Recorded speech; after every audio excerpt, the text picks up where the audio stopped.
Нумерология дұрыс емес, өйткені ол болашаққа болжам жасайды.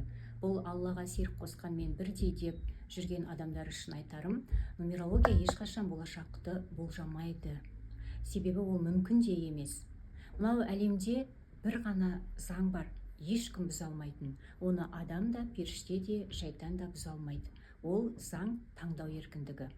Осы таңдау еркіндігі адамға берілген. Біз өмірге келерде жаратушы әрқайсымыздың тағдырымызды маңдайымызға жазып берді. Және де өз мақсатымызға жететін ең қысқа, ең тиімді жолды да көрсетті. Сол тура жолдан тайып, қателікке бой алдырып жатсақ, бұл тағдыр ма, әлде таңдау ма? Қалай ойлайсыздар? Мысалға, бомж бұл тағдыр ма, әлде таңдау ма? Бұл таңдау. Бұл әрбір адамның өзінің таңдауы. Сондықтан да болашақты болжау мүмкін бе? Мүмкін емес.